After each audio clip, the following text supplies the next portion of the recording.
Look at what acacia is for. Acacia is so hated that no one wants to have it.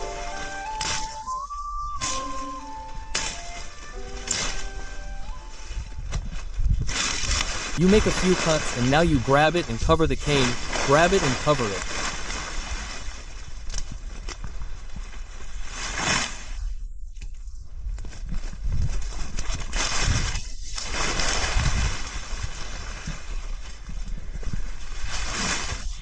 The Americans call this chop and drop. Well, acacia is a great generator of biomass.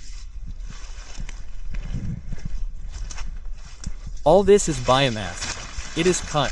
Here it already has several cuts. We already made this cut. Instead of cutting it from below, we cut it higher up.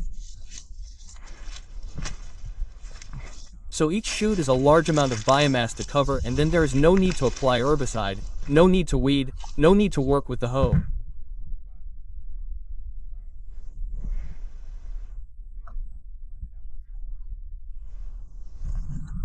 Covering is the most efficient way to prevent weeds or herbs that we do not want from growing and to fertilize the soil, because where there is biomass there is food for the soil micro pathway.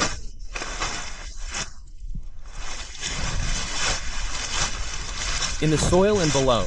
That is why we have to cover the soil. Here there is life, there are fungi. Look, this is a fungus, there are bacteria.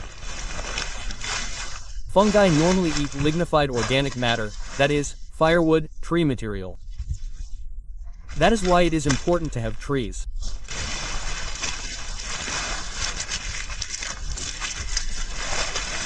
Acacia, although it has a more vegetal part, more cellulose that feeds bacteria, also has lignin, firewood, so when this comes into contact with the soil it is a perfect food for fungi.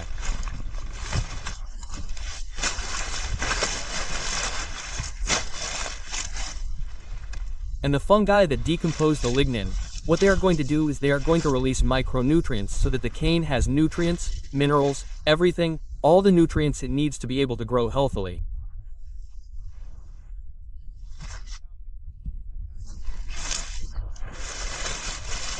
And in return, the cane will provide sugars through its roots. The cane and any other crop will provide sugars so that these bacteria and these fungi stay alive.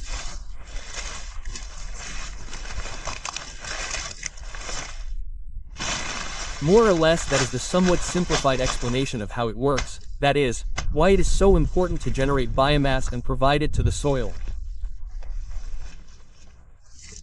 And in addition to feeding the bacteria and the fungi, I am also going to eat.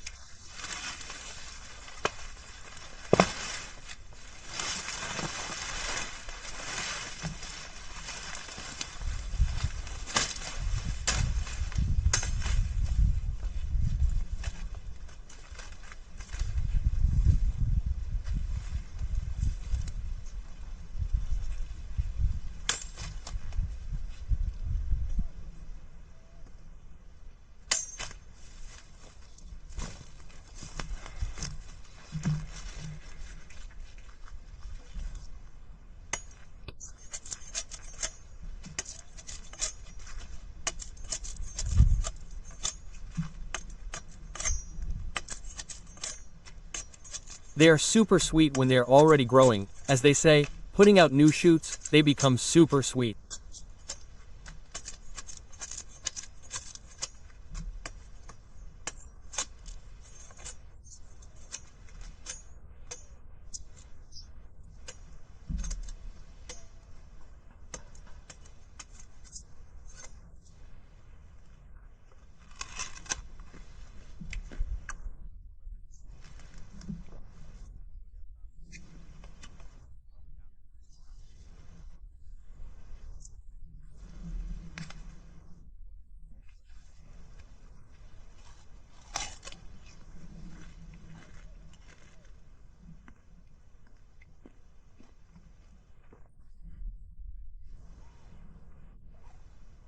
This is the sweet reward that nature offers us while the forest is not established.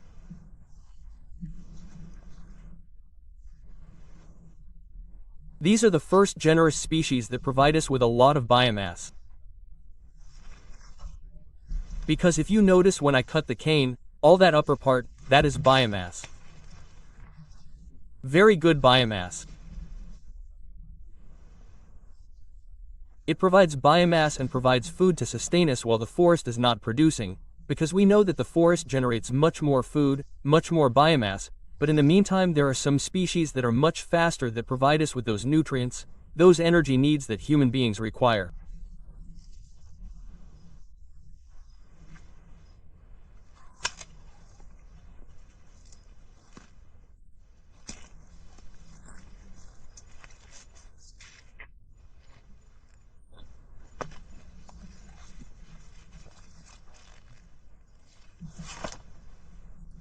Very good.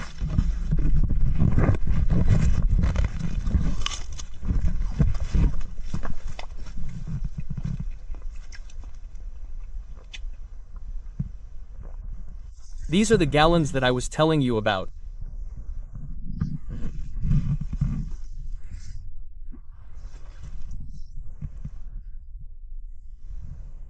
Two gallons of these per person. We could practically use less, yes, but since we go to the creek every day anyway, we carry 2 per person, 1 in each hand, and we use 1 to drink water, which we normally go to get every 2 days, more or less, 2 or 3 days, depending on how many people are here, and that's enough.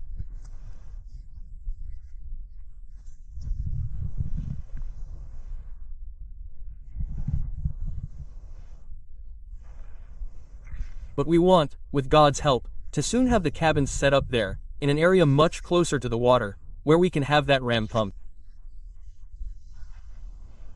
That's what we want. So you're going to see the whole process. You're going to see how we're also building the little houses. Well, they're little houses that obviously we can't say are 100% ecological in all contexts, but here they are 100% ecological because we're going to use the minimum amount of materials that pollute the environment, let's say. We are going to use wood, but there is too much wood here, and what we want to do is cut down the forest. It is not a native forest. It was burned many years ago and planted with sugarcane, and then it grew back into a secondary forest. They cut it down again and so on.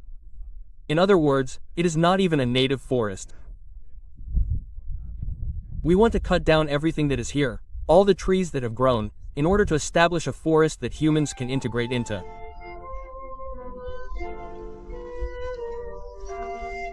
A forest, as they say, a human forest, a forest where humans are not like a forest reserve far from humans, but rather a reserve that includes humans, where humans can live, because we really come from here. This is our habitat.